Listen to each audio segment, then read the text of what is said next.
Hammamiz quyoshda kuygan jizzamiz. Qachon tiz cho'kuvdik, hamon izzamiz. Sirqirab og'riydi shishgan tizzamiz, o'rindan ozgina tursak maylimu. O'lganlar bari bek qolgan javdirar, gardanda ko'rinmas g'ullar shaldirar, mehnatdan yorilgan qo'llar qaltirar, O'zbekim yerida yursak maylimu. Nasimlar gullamish ozod tog'larda, ozodlik mujdasi soluv sog'larda, bobolar qiynalib tikkan bog'larda ag'anab bir hayol sursak maylimu. Necha ming alloma jo'martlar o'lgan, tafakkur sasigan ruhlari so'lgan, urug'lar aynigan tap taqir cho'lda O'zbekim davlatin qursak maylimu. 150 yildirki mana shu holat, hanuz davom etar makkor tijorat. Bilmadim qayerdan ushbu jaholat, nega siz bo'lmaysiz sira hijolat, nega men so'rayman sizdan ijozat. Assalomu alaykum. Siz Zaki tomoshabin hozirgina o'qilgan O'zbekning jo'mart, juvonmard shoiri Shavkat Rahmon she'ri ruhidan ham sezib, anglab turibsizki, bugungi suhbatimiz qo'lga kiritilganiga 35 yil bo'layotgan milliy istiqlolimiz yo'lida fidoyilik ko'rsatgan o'zbek she'riyatiga bag'ishlanadi. Zero avvalgi chiqishlarimizning birida alohida ta'kidlab aytganimizdek, milliy istiqlol g'oyasining paydo bo'lish, uning xalq ongi shuuriga ko'chib, o'sha yerda balog'atga yetishi, kuchga aylanishi va nihoyat o'zini haqini talab qiladigan katta qudratga do'nishi yo'lida o'zbek she'riyati shoirlari chakana mehnat qilishgan emas. Aslida Anbarotinlar, Behbudiyu fitratlar, Abdulla Avloniyu cho'lponlar qalbini butun borlig'ini zabt etgan erka, milliy ozodlikka bo'lgan tashlanik, uning yo'lida nafaqat so'zni, balki o'zni ham qurbon qilishga shaylik oxirgi 130 yillik istibdod davrining biror pallasida kun tartibidan tushgan emas. Risolai falsafai siyoxon, ya'ni qoralar falsafasi degan o'tli risolasida o'zini tug'ib tarbiya qilgan xalqi taqdiriga shoira Anbar qanchalar kuyinib, jon tortib so'zlagan bo'lsa, o'tgan asrning 80-90 yillarida Anbarning sadoqatli nabiralari, shoiralar Gulchehra Nurullayeva, Halima Xudayberdiyeva, Qutlubeka Rahimboyeva, Farog'at Kamolovalar bosqinchilardan xalqi ozodligini shunchalar jon kuydirib, yonib talab etabildilar. Mening qo'limda millatparvar noshir do'stlarimiz tomonidan chop etilgan yangi bir kitob. Uning muallifi Birinchi jahon urushida Chor armiyasiga asir tushib, Turkiston o'lkasiga surgun qilingan avstriyalik zobit Fritz Wilforddir. Turkiston kundaligi deb nomlangan bu hujjatli kitobda jumladan 1916-yilning 25-iyunida chorizmni rahbari Oqposhsho tomonidan Turkiston xalqlarini Birinchi jahon urushi orqasidagi qora mehnatga, ya'ni mardikorlikka jalb qilish haqidagi ukaz, ularning tilida farmon e'lon qilinganiga qarshi bosh ko'targan zahmatkash Jizzax ahli va uni bostirish yo'lida olib borilgan misli ko'rilmagan xunrezliklarni Fritz Wilford o'z ko'zi bilan ko'rgan va kunma-kun mana shu Turkiston kundaligi degan kitobiga qayd etib borgan. Xorijiy, xolis muallif o'z ko'zi bilan aytganim ko'rganlarini jumladan shunday ifodalagan. Shaharning eski qismi dastlab rus askarlariga talatildi, keyin esa yoqib yuborildi. Bugun yetib kelishi kutilayotgan kazaklar esa qolgan ishlar bilan shug'ullanadi va atrofdagi qishloqlarni go'yo tartibga keltiradi. Buning ma'nosini juda yaxshi bilar edik. Hech shubha yo'qki, o'ldirilgan har bir rus uchun eng kamida 100 ta odam qatl etiladi. 1916-yil 2-avgust eski Jizzax vayrona uyumiga aylandi. Hamma narsa yoqildi. Hamma joy hozirda bizning bo'linmalardagi askarlar yig'ishtirishga majbur qilingan otlar va odamlarning jasadlari bilan to'la. Bu orada askarlarimizga otlar va odamlarning jasadlarini ajratmasdan hammasini birga ko'mish buyurilgan. Jasad juda ko'p bo'lgan joylarda ular minoradek qilib ustma-ust qo'yildi va yoqildi. Jazirama va haddan ziyod ko'p jasad yoqilganidan havo buzilib ketgandi. Afsuski, qayd etish zarur bo'lgan nafrat paydo bo'lgan. Jasadlar orasida yotgan chalajon sartlar ham ruslar tomonidan miltiq qo'ndog'i bilan tushirilgan bir necha zarbadan so'ng darhol chuqurga irqitilmoqda.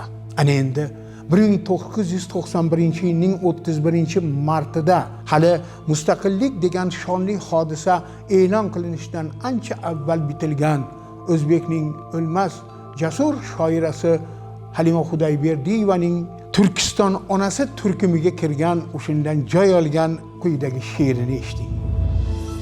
Menga aytadilar mustaqillik shon bir omadday keldi, nechun kulmaysan? Bo'g'zimga keladi ko'ksimdagi jon, sanchilib og'riydi ko'ksim, jilmaysan. Jizzax vokzalida poyezdlar taq-taq, to'plar haloyiqqa o't sochar tikka, to'pga qalqon bo'lar gulgun kelinchak, kuyov Sibir ketar mardikorlikka. Nechun bu omad deb bo'g'izni yirtmoq, shosha-pisha yuvmoq sachragan qonni, tushimda ilonday sollanar sirtmoq, dorga osadilar dukshi eshonni. Akani singilga qayraydi tuzum, chavaqlangan nurxon tushimga kirar, tushimda jallod yeng shimarib har tun, tilim deganlarning tilin sug'urar. Qandoqam ichimga berkitay yutay, bag'rim qiymalagan bolalarimni, ko'ksimga tosh bosib qandoq unutay, tili sug'urilgan bolalarimni. Mustaqillik, senga men keldim shonlar, qonlardan ko'pchigan dalalar bilan, dorlarda chayqalgan dukshi eshonlar, tili sug'urilgan bolalar bilan. O'zining yeridan, uning boyliklaridan, xalqning mashaqqatli mehnati evaziga orttirilgan, yetishtirilgan, paydo qilingan jamiki ne'matlardan o'zi bebahra qolayotgan ona xalqi ahvol ruhiyasini yana bir xalqparvar shoirimiz Buyuk Abdulla Oripov go'yo bir tantanani olqishlagandek alfozda yozilgan Sovg'a nomli she'rida mana bunday takror misralarda ifodalagan edi. Men she'rdan parcha o'qishdan avval e'tibor bering. She'rga izoh beriladi. Nomi Sovg'a. Sovg'ani yaxshi bilasiz. Begidir, hech qanday ta'masiz. Demak, o'rniga hech narsa olinmaydigan narsani sovg'a deyiladi. She'r esa O'zbek Buxoro gazini Moskvaga yetib borish munosabati bilan yozilgan. Va bu she'r, e'tibor bering, 1967-yilda butun Sho'ro mamlakatida kommunizm quramiz, yaxlit bir xalqmiz, millatlar yo'q bo'lib ketadi, hamma bir safda turib kommunizm ne'matiga yetib boramiz degan aldov butun yer yuzini oltidan bir qismini egallagan mamlakatda yangrayotgan bir paytda O'zbekning shoiri, hatto u paytda juda yosh shoiri Abdulla Oripov Tagdor she'rida jumladan shunday narsalar yozadi. Dilbar Farg'onadan sohibkor xalqim har yili uzatar tonnalab meva. Bundayin bisotni ko'rmagan balkim Makkaga qatnagan millionlab teva. Tomdi yaylovda ma'sum qo'zichoq inson deb ko'z ochmay berar jonini. Hisoblab chiqishga son yetmas bu choq Muruntovdan oqqan nur tug'yonini. Bizning paxtaga-ku barcha muntazir, yer yuzi o'rtada ko'rmoqda baham. Bayon etmoqdaman fikrimni hozir, bugun olib keldik o'timizni ham. Gaz degan do'stlarim nima bo'libdi? Azaldan jonimiz sizga sadaqa. Jahon-ku rost gapni ko'rib turibdi. Bizlar shundoq edik, bizlar shunaqa. Bizlar baxsh etamiz do'stlarga olov.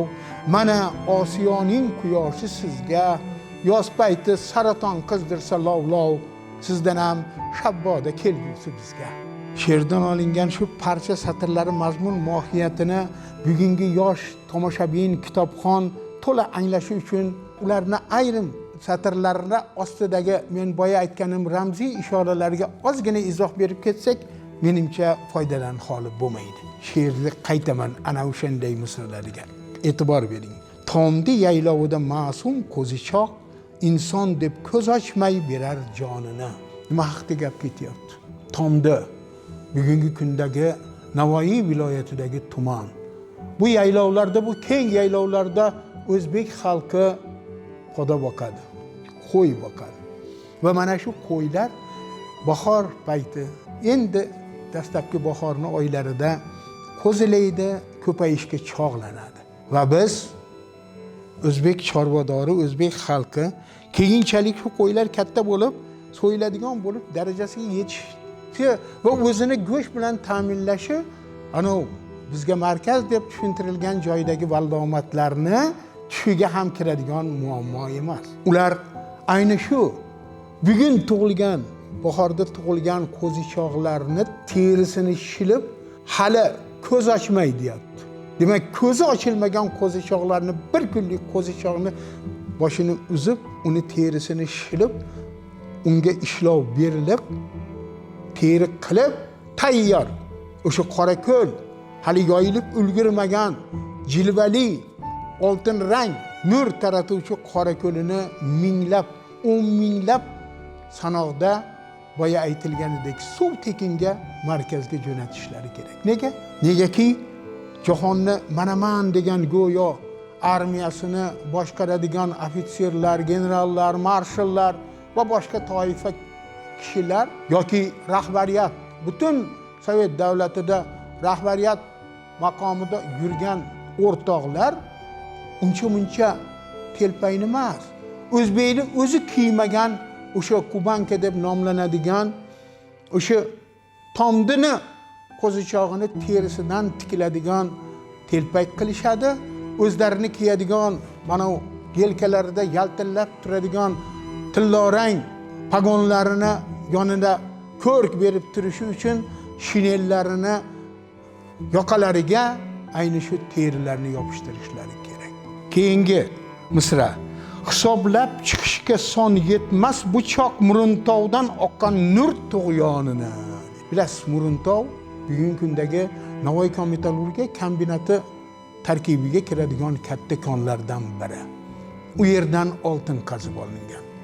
Va Sovet ittifoqini o'tgan asrning 80-yillarda erishgan 210 tonna qariyb oltin, bir yillik oltinini 95-100 tonnasi aynan o'zbekni mana shu konlaridan, zaminidan u yoqqa uzatilgan, 1 grami ham qoldirilmasdan.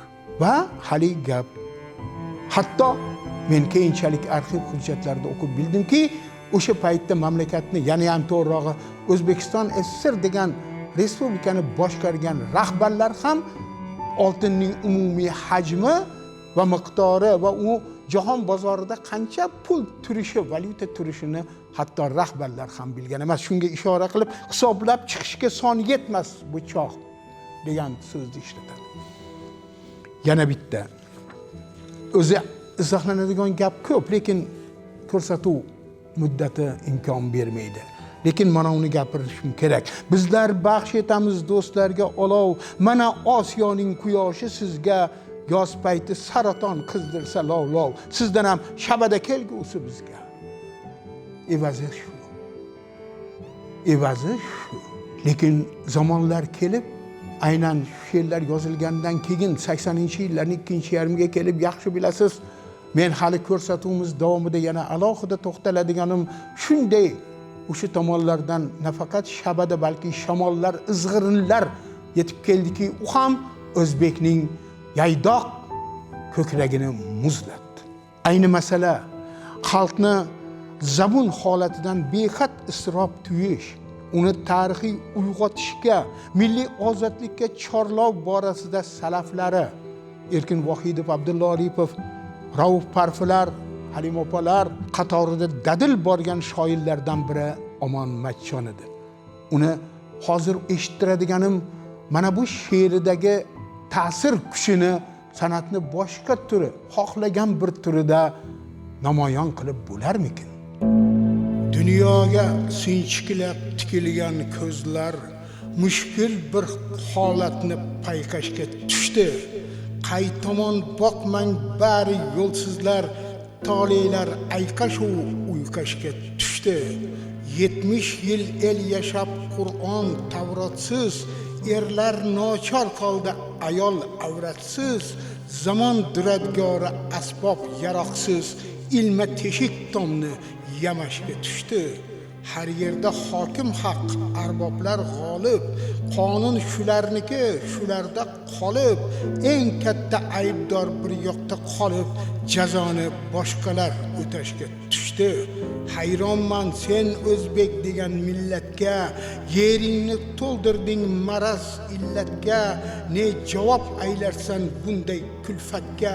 Qara, poydevoring nurashga tushdi.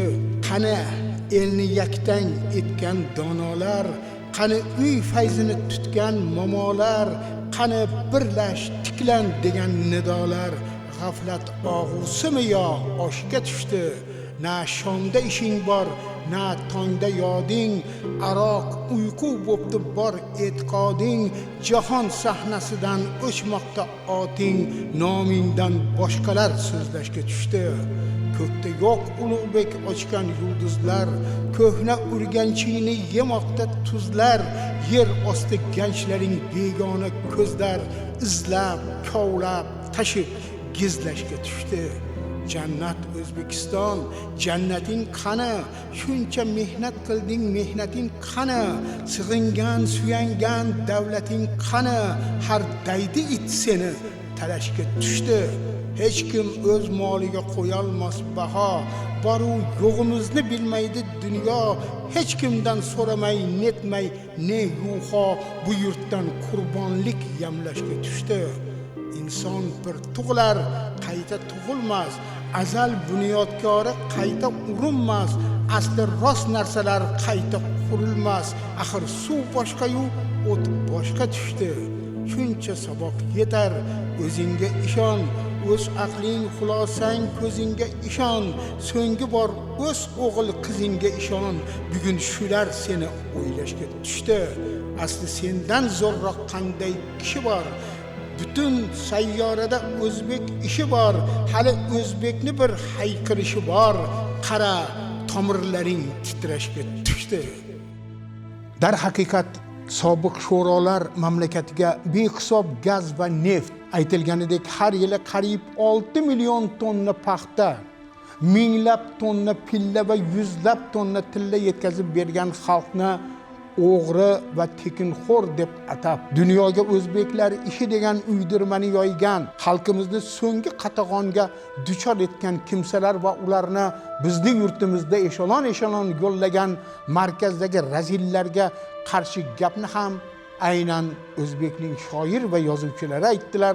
Qo'llaridan kelgancha millatni himoya qildilar. Xuddi shunday butun ongli umri va faoliyatini Turkiston yodi bilan kechgan, uning ezgin ruhini qayta alangalatmoq, unutayozgani ozodlik va hurlik hislarini qalbida jo'sh urdirmoq umidida she'r bitgan shoirlar, jumladan O'zbekiston xalq shoir Rauf Parfining yodi va ijodi ham kitobxon omma qalbida o'lmay yashamoqda. O'tgan asrning 90-yillari boshida ketma-ket chop etilgan Uyg'oq kunlar nomli adabiy to'plamlarning 3-jildidan o'rin olgan Vatan she'rida Rauf aka ayni tushunchaga, ya'ni vatan tushunchasiga shunday izoh bergan.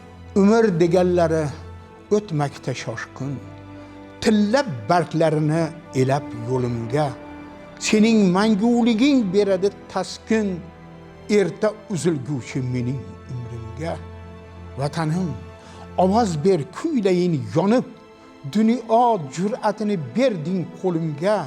Seni angladim u bildim dunyoni, mana men tayyorman endi o'limga. Ey mening zahmatkash, ey o'zbek xalqim, bergil faqat kuyib kuylamak haqqin.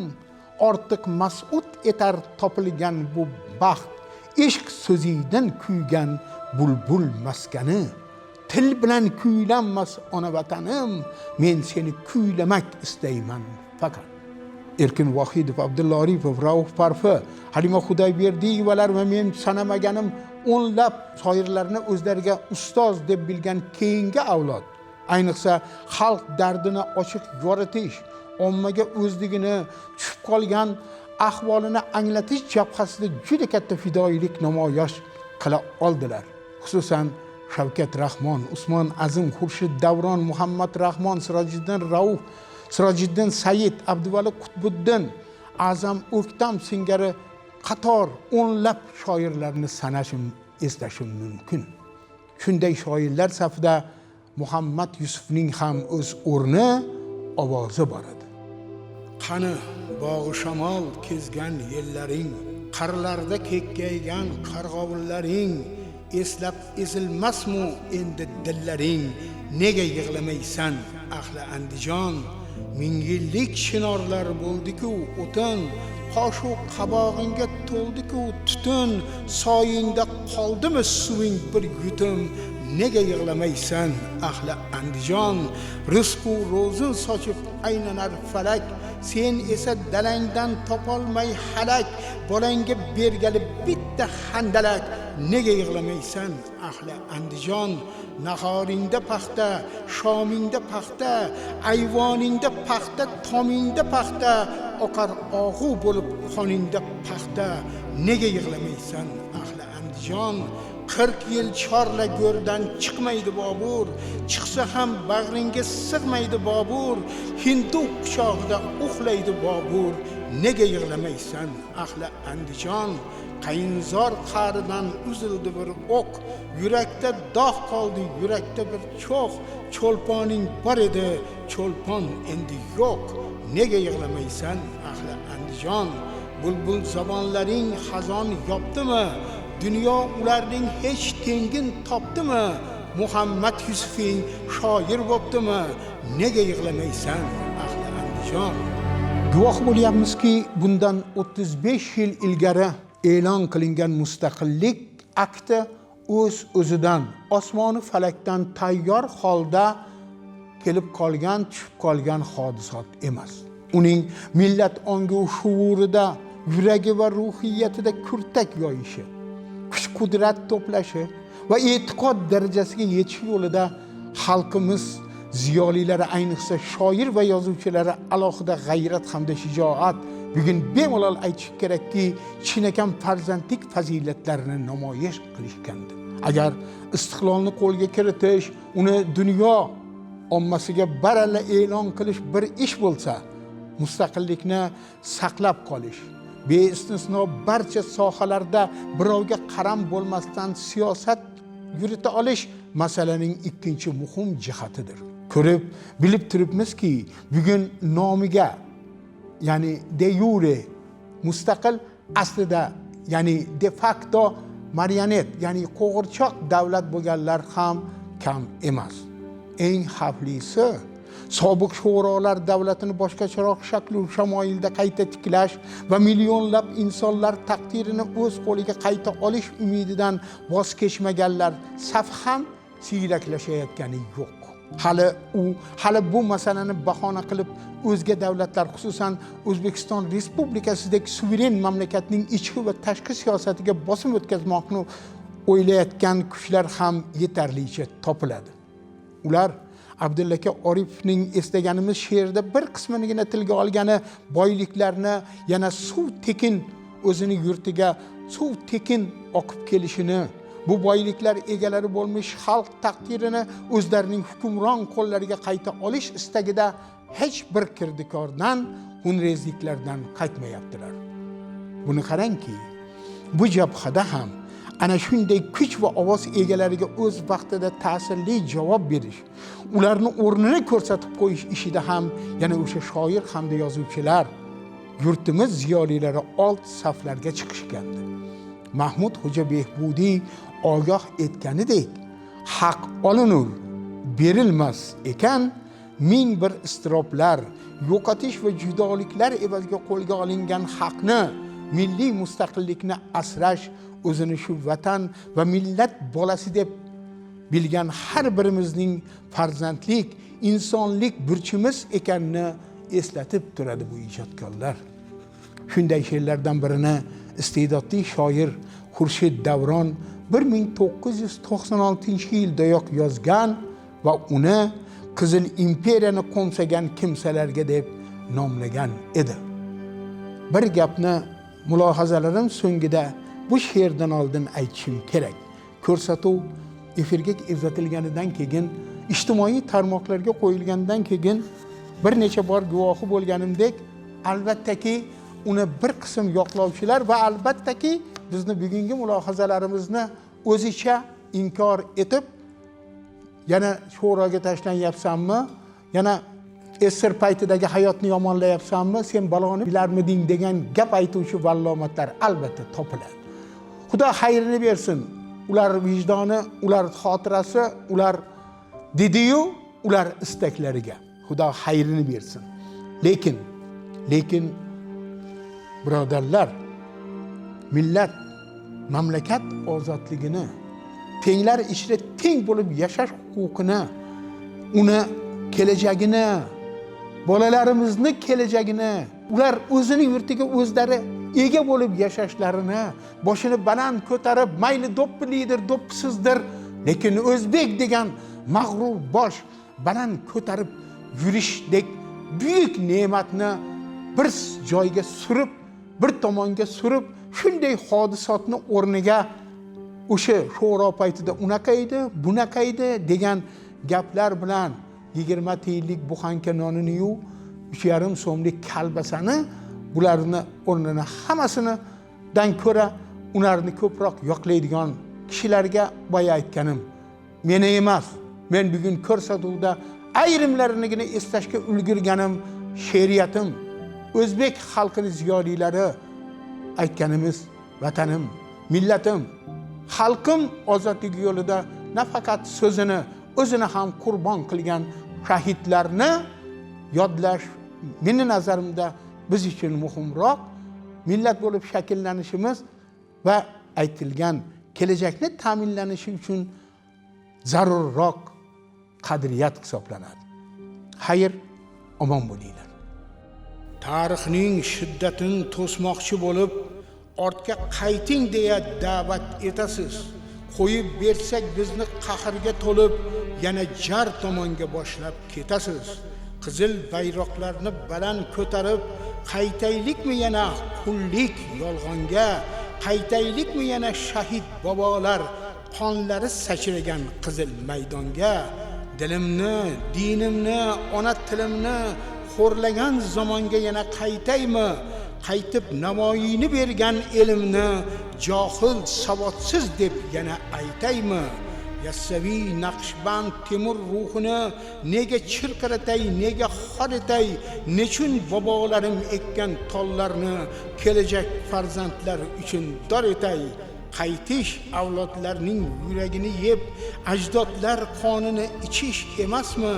Qaytish bir kunning g'am tashvishlari deb buyuk saodatdan kechish emasmi?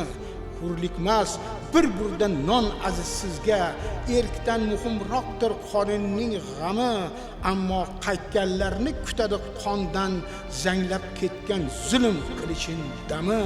Men endi qaytmayman, ortimda qolgan barcha ko'priklarni tamom yoqqanman. Men endi adolat, muhabbat sari, insoniy baxt sari yo'lga chiqqanman. Endi yuragimda qo'rquv hadikmas, vatan va istiqlol nafasi bordir. Endi tilagimga cho'pchaklar emas, ulug' kelajakning orzusi yordir. Aziz farzandlarim qo'lidan ushlab, oydin manzillarga ko'zim tikkanman. Moziy chinorlari yonida men ham ming bir umid bilan nihol etganman.